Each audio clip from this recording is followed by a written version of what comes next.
नमस्कार। आपका अखबार के इस अंक में आपका स्वागत है। मैं हूं प्रदीप सिंह। छोटे आदमी की सोच हमेशा छोटी रहती है। उसको अगर आप बड़ा पद दे दें तो ये उम्मीद करें कि उसकी सोच भी बड़ी हो जाएगी, ऐसा होता नहीं। कोई अपवाद दुनिया में कभी हो गया हो तो हो गया हो, वैसे आम तौर पर ऐसा होता नहीं। वही हो रहा है बांग्लादेश सरकार के एडवाइज़र और एक तरह से de facto prime minister Mohammad Yunus के साथ। वो रोज़ जब बोलते हैं और जो पर्दे के पीछे कर रहे हैं उससे अपने छोटेपन ओछेपन का प्रदर्शन करते रहते हैं। उनको मालूम नहीं है कि बांग्लादेश की हैसियत क्या है भारत की सेना के सामने। बांग्लादेश की सेना की दोनों देशों की सैन्य ताकत का कोई मुकाबला, कोई तुलना ही नहीं है। लेकिन आप हिम्मत देखिए, छोटे आदमी का बड़ा सपना कह सकते हैं आप इसे। जब ऑपरेशन सिंदूर चल रहा था तो मोहम्मद यूनुस ने अपने national security adviser Khalilur Rahman और उसके अलावा quartermaster lieutenant general Faizur Rahman, इन दोनों के साथ योजना बनाई। इसमें शामिल किया जमात इस्लामी को, इसमें शामिल किया नेशनल सिटीजन्स पार्टी। ये पार्टी आपको मालूम होगा कि इसी साल फरवरी में बनी है। ये उन छात्रों की बनी है जिन छात्रों ने विद्रोह किया था या जिन छात्रों के जरिए विद्रोह कराया गया था और शेख हसीना का तख्ता पलट कराया गया था। उन्होंने राजनीतिक दल बना लिया है कि चुनाव होगा तो चुनाव लड़ेंगे। इन सब ने योजना बनाई कि भारत और बांग्लादेश की सीमा पर जो बांग्लादेश बॉर्डर गार्ड हैं वो छिटपुट झड़प जो है वो बढ़ाएं भारत की जो बीएसएफ है, बॉर्डर सिक्योरिटी फोर्स है, उसके साथ। और ये छिटपुट जो है, झड़प जो है, उसमें बांग्लादेश को बढ़त मिलेगी क्योंकि भारत का पूरा ध्यान इस समय पाकिस्तान पर है। भारत इस ओर ध्यान नहीं दे पाएगा। तो इससे देश में जो राष्ट्रवादी भावनाएं हैं वो ज़्यादा जो है उनका ज्वार उठेगा। और मोहम्मद यूनुस के खिलाफ जो माहौल बन रहा है, चुनाव कराओ, अर्थव्यवस्था को पटरी पर लाओ, रोज़गार दो, अर्थव्यवस्था को ठीक करो, कानून व्यवस्था को ठीक करो, तमाम तरह की जो मांग हो रही है उस सब से लोगों का ध्यान बढ़ जाएगा। ये बात धीरे धीरे पता चली बांग्लादेश के सेना प्रमुख वक़ारुज़्ज़मान को। आपको बता दें कि वक़ारुज़्ज़मान भारत समर्थक हैं, शेख हसीना के समर्थक थे और उनकी सेना में ऐसे लोग हैं जो जिहादियों का समर्थन करते हैं, ऐसे लोग हैं जो भारत विरोधी हैं और ऐसे अधिकारी भी हैं जो आईएसआई के कहने पर काम करते हैं। तो ये जो क्वार्टर मास्टर जनरल है, इसके बारे में कहा जाता है कि ये आईएसआई के इशारे पर काम करता है। तो ये भी कहा जा रहा है कि ये सारी योजना के पीछे सहमति जो है, इसको मंजूरी आईएसआई से मिल चुकी थी, पाकिस्तान से मिल चुकी थी और मोहम्मद यूनुस को इसकी बहुत ज़रूरत थी। घरेलू दबाव लगातार बढ़ता जा रहा है। उससे कहा जा रहा है चुनाव कराओ। सेना प्रमुख ने सीधे सीधे कहा कि इसी साल दिसंबर तक चुनाव कराओ। तो पहले उसने जून की या अगले साल जून या उसके साल के आखिर की तारीख दी। फिर आखिर में जो है वो तैयार हुआ है कि अप्रैल से जून के बीच में चुनाव कराएगा। हालांकि उसकी बात पर भरोसा नहीं करना चाहिए, वो टाइम बाई कर रहा है कि वो समय आएगा तो फिर बढ़ा देंगे। तो उसको लग रहा है बांग्लादेश बॉर्डर गार्ड जो है पिछले कुछ समय से बड़ा एक्टिव हो गया था, ये भारत देख रहा था। असम में जो डिवाइडिंग लाइन की तरह नदी है, उस नदी को पार करके बांग्लादेश के ये बॉर्डर गार्ड जो है असम में पहुंच गए। एक मंदिर का पुनरुद्धार हो रहा था वहाँ, उसको रोक दिया। भारत बांग्लादेश सीमा पर जो फेंसिंग का काम चल रहा है उसको डिस्टर्ब करते रहते हैं। तो वो लगातार न्योता दे रहे हैं कि बीएसएफ कोई बड़ा एक्शन ले और जो है इस मामले को थोड़ा बढ़ाया जाए। और इसके साथ साथ वो बांग्लादेशी घुसपैठियों को भारत में घुसाने में भी मदद करते हैं। जो ऐसी जगहें हैं जहाँ पर बीएसएफ की बहुत ज़्यादा मौजूदगी नहीं है या टेरेन ऐसा है जिसमें किसी को भी गैरकानूनी तरीके से घुसा देना आसान हो, वहाँ से घुसा रहे हैं। और उनको मालूम है कि अपने देश में ऐसे लोगों की कमी नहीं है। जो इस घुसपैठ का स्वागत ही करते हैं, विरोध करने का तो सवाल ही नहीं। ये जो लेफ्टिनेंट जनरल फैजुर रहमान है, क्वार्टर मास्टर जनरल, इसने मार्च में कोशिश की थी बांग्लादेश के सेना प्रमुख का तख्ता पलटने की, उनको हटाने की, लेकिन वो पहले से जो है चौकन्ने थे, इसलिए ये सफल नहीं हो पाया। जब बांग्लादेश बॉर्डर गार्ड के प्रमुख को बुलाकर आर्मी चीफ ने डांटा कि ये सब क्या कर रहे हो, तुमको मालूम है कि अगर ये मामला बढ़ गया तो ये क्या स्वरूप धारण कर सकता है। तो उसने कहा कि हमको जमुना कॉम्प्लेक्स से वर्बल डायरेक्शंस आए हैं। अब जान लीजिए, जमुना कॉम्प्लेक्स जो है यहीं पर ये मोहम्मद यूनुस रहता है। तो आर्मी चीफ ने उसके बाद क्वार्टर मास्टर जनरल और उसके अलावा जो है मोहम्मद यूनुस और नेशनल सिक्योरिटी एडवाइज़र, तीनों से कहा कि ये जो आप लोग योजना बना रहे हैं, जो सोच रहे हैं, ये बहुत ही खतरनाक है।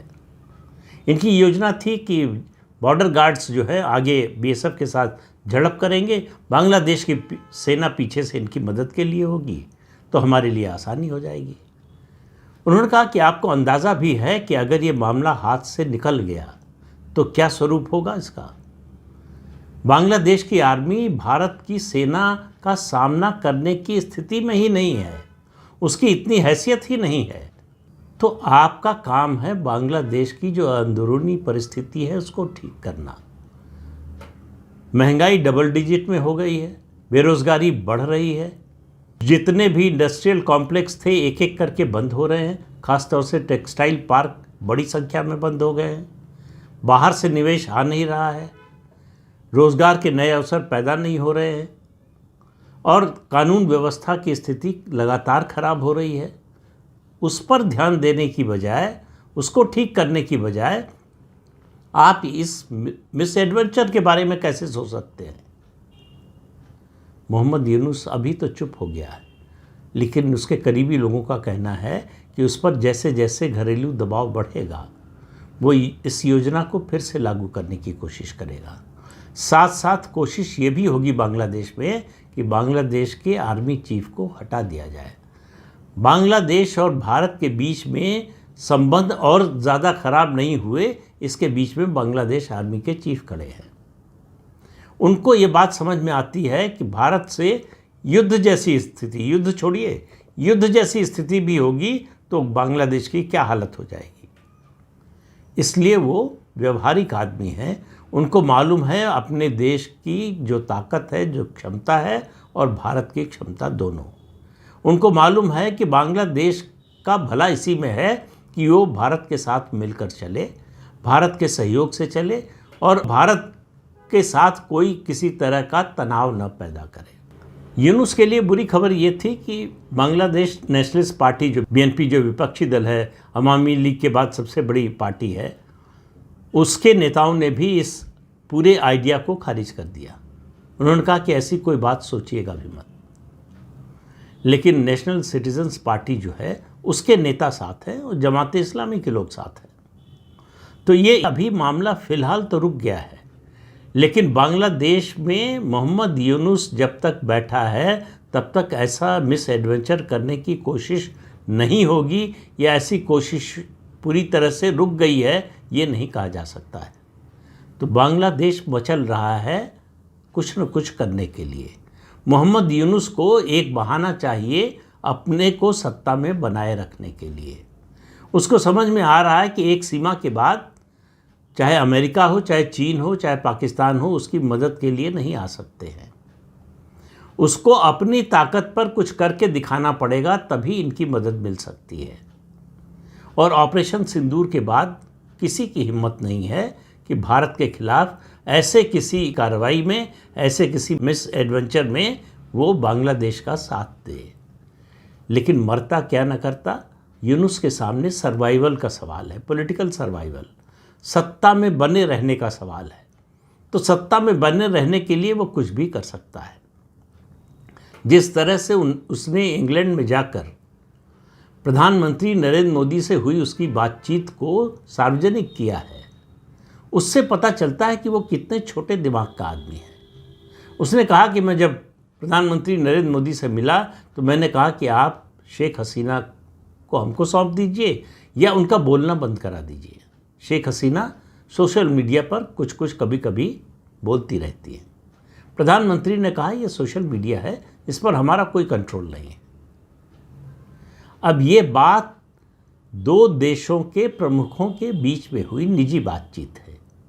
इसको इस तरह से सार्वजनिक करना ये बताता है कि ना तो आप स्टेट क्राफ्ट जानते हैं, ना आप डिप्लोमेसी जानते हैं, और ना ही आप जो शिष्टाचार है, सामान्य शिष्टाचार है, उसके बारे में आपकी कोई समझ है। आप किसी भी तरह से कोशिश कर रहे हैं अपने को विक्टिम दिखाने की, विक्टिम बताने की, और इस सब का उद्देश्य सिर्फ एक है कि आपको सत्ता में बनाए रखें बाहरी ताकतें। उन्होंने ही बिठाया है, वही बनाए रख सकती हैं। तो मोहम्मद यूनुस की नज़र में भारत के साथ साथ उसका दुश्मन नंबर 2, अगर एक नहीं कहे तो 2, बांग्लादेश का सेना प्रमुख है। तो बांग्लादेश के सेना प्रमुख का तख्ता पलटने की कोशिशें कई बार हो चुकी हैं। शेख हसीना के जाने के बाद भी हुई, और मैंने बताया कि मार्च में भी कोशिश हुई, लेकिन सफल नहीं हो पाए। तो इससे पता चलता है कि मोहम्मद यूनुस की सोच क्या है, वो किस घटिया स्तर तक उतर सकता है। उसे अपने देश की चिंता नहीं है, कोई चिंता नहीं है। उसे ये समझ में नहीं आ रहा है कि अगर भारत के साथ युद्ध जैसी स्थिति, युद्ध की नौबत आई, वो जो एक चिकन नेक की बात करता है, उसकी 2-2 चिकन नेक कट जाएगी, और उसके हाथ से कम चटगांव का जो पोर्ट है, जो बंदरगाह है, वो हमेशा के लिए जा सकता है। चटगांव हिल्स हमेशा के लिए जा सकते हैं। बांग्लादेश का नक्शा बदल सकता है। इस सब का एहसास मोहम्मद यूनुस को नहीं है। उसके सामने एक ही लक्ष्य है, एक ही चीज़ दिखाई दे रही है कि कैसे वो अधिक से अधिक समय तक सत्ता में बना रहे। सत्ता का जो नशा आया है, सत्ता मिलने के बाद उसको लग रहा है कि ये अगर स्थायी हो जाए तो फिर क्या कहना, अगर स्थायी नहीं हो तो जितना लंबा इसको खींच सके उतना लंबा खींचे, उसके लिए कुछ भी करने को तैयार है। उसको मालूम है कि उसकी इस योजना में उसको पाकिस्तान का हमेशा साथ मिलेगा, और चीन का खुला साथ मिले न मिले, चीन भी चाहेगा कि भारत और बांग्लादेश के बीच में संबंध और ख़राब हो, सीमा पर तनाव बढ़े, ये भी चाहेगा चीन। तो इसलिए उसको उसका जो आत्मविश्वास है, उसका जो कॉन्फिडेंस आता है, इन बातों से आता है। लेकिन उसको अंदाज़ा भी नहीं है कि अगर ऐसी हिमाकत उसने की तो बांग्लादेश का और उसका क्या अंजाम होगा। इस अंक में इतना ही। अगले अंक में फिर मिलेंगे किसी नए मुद्दे के साथ। तब तक के लिए अनुमति दीजिए। आपसे अनुरोध है कि चैनल देखिए, शेयर कीजिए, लाइक कीजिए और सब्सक्राइब जरूर कीजिए। नमस्कार।